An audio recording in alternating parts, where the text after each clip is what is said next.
Terima kasih karena memilih channel ini. Sebelum kita mulakan video ini, sila pertimbangkan untuk menekan butang like, share, dan subscribe, dan aktifkan butang lonceng Anda agar Anda sentiasa mendapat info-info percuma pada setiap hari dari channel kami. Dan tinggalkan komen Anda karena komen Anda amatlah dihargai. Terima kasih. Ahli Majelis Kerja Tertinggi UMNO Muhammad Fuad Zarkashi menyifatkan pendedahan seorang bekas Ketua Hakim Sabah dan Sarawak mengenai dakwaan campur tangan rakan-rakan sejawat dalam menjalankan tugas kehakiman sebagai mengejutkan. Fuad mempersoalkan siapakah rakan sekerja yang dimaksudkan oleh Abdul Rahman Sebli sambil menyoal secara sinis apakah mereka termasuk Ketua Hakim Negara yang baru bersara Tengku Maimun Tuan Mat. Selama ini berbagai pihak hanya menunding jari kepada pihak eksekutif, khususnya Perdana Menteri. Kenapa perhimpunan semalam baik Tun M, Muhyiddin dan Hamzah Zainuddin tidak sentuh perkara ini? Mana Majlis Peguam? Ini pendedahan mengejutkan. Rakyat tidak tahu campur tangan kehakiman boleh berlaku dari dalam. Kita harap geng 9 Rafizi yang berani itu buat tuntutan RCI terhadap isu terbaru ini. Jangan setakat isu JSC, Suruhanjaya pelantikan kehakiman sahaja, katanya dalam satu hantaran di Facebook hari ini. Fuad berkata demikian merujuk kenyataan yang dibuat Rahman dalam ucapan perpisahan kepada peguam, pegawai kehakiman dan pegawai undang-undang di Kuching pada Rabu. Rahman yang baru bersara sebagai Ketua Hakim Sabah dan Sarawak mendedahkan bahawa dia pernah menerima tekanan daripada seorang anggota kanan Badan Kehakiman supaya membuat keputusan memihak kepada seorang plaintiff yang menyaman kerajaan persekutuan dalam satu kes perlembagaan yang kontroversi. Abdul Rahman berkata ketika kes itu berlangsung, dia merupakan hakim Mahkamah Persekutuan dan menyediakan draft penghakiman yang diedarkan kepada 6 lagi ahli panel untuk disemak. Tidak lama selepas itu, saya menerima satu email daripada seorang anggota kanan Badan Kehakiman yang beritahu betapa salahnya pandangan saya mengenai isu perlembagaan, katanya. Rahman berkata dia pada ketika itu merupakan hakim yang agak junior berbanding mereka yang memberi tekanan kepadanya dan menyifatkan bahawa dirinya pada asasnya diminta untuk mengikut kehendak mereka.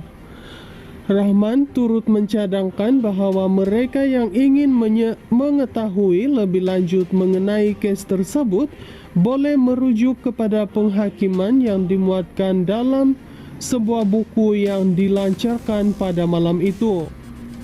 Rahman berkata kebebasan Badan Kehakiman bukan sekadar mengenai campur tangan eksekutif, tetapi juga membabitkan rakan-rakan sejawat dalam menjalankan tugas kehakiman.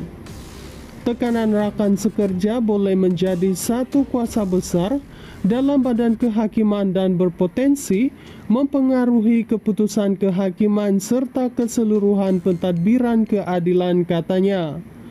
Pada Julai lalu, Rafizi dan 8 ahli parlimen PKR lain menggesa penubuhan Suruhanjaya Siasatan Diraja RCI dan Jawatan Kuasa Pilihan Khas Parlimen PSSC berkenaan Badan Kehakiman.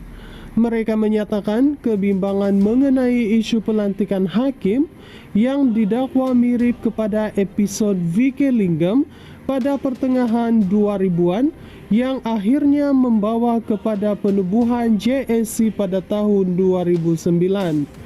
Selain penubuhan RCI, Rafizi dan rakan-rakannya turut menggesa penubuhan Jawatan Kuasa Pilihan Khas Parlimen PSSC berkenaan Badan Kehakiman dengan menegaskan bahawa kontroversi terkini menunjukkan keperluan mendesak untuk reformasi.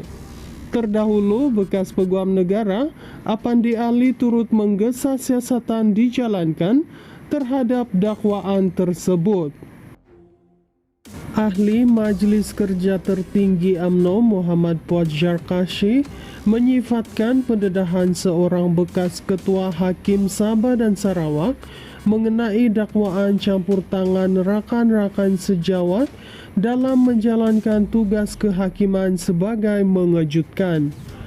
Puad mempersoalkan siapakah rakan sekerja yang dimaksudkan oleh Abdul Rahman Sebli sambil menyoal secara sinis apakah mereka termasuk Ketua Hakim Negara yang baru bersara Tengku Maimun Tuan Mat. Selama ini berbagai pihak hanya menunding jari kepada pihak eksekutif, khususnya Perdana Menteri. Kenapa perhimpunan semalam baik Tun M, Muhyiddin dan Hamzah Zainuddin tidak sentuh perkara ini? Mana Majlis Peguam? Ini pendedahan mengejutkan. Rakyat tidak tahu campur tangan kehakiman boleh berlaku dari dalam. Kita harap geng 9 Rafizi yang berani itu buat tuntutan RCI terhadap isu terbaru ini. Jangan setakat isu JSC, Suruhanjaya pelantikan kehakiman sahaja, katanya dalam satu hantaran di Facebook hari ini. Puad berkata demikian merujuk kenyataan yang dibuat Rahman dalam ucapan perpisahan kepada peguam, pegawai kehakiman dan pegawai undang-undang di Kuching pada Rabu. Rahman yang baru bersara sebagai Ketua Hakim Sabah dan Sarawak mendedahkan bahawa dia pernah menerima tekanan daripada seorang anggota kanan Badan Kehakiman supaya membuat keputusan memihak kepada seorang plaintiff yang menyaman kerajaan persekutuan dalam satu kes perlembagaan yang kontroversi. Abdul Rahman berkata ketika kes itu berlangsung, dia merupakan hakim Mahkamah Persekutuan dan menyediakan draft penghakiman yang diedarkan kepada 6 lagi ahli panel untuk disemak. Tidak lama selepas itu, saya menerima satu email daripada seorang anggota kanan Badan Kehakiman yang beritahu betapa salahnya pandangan saya mengenai isu perlembagaan, katanya.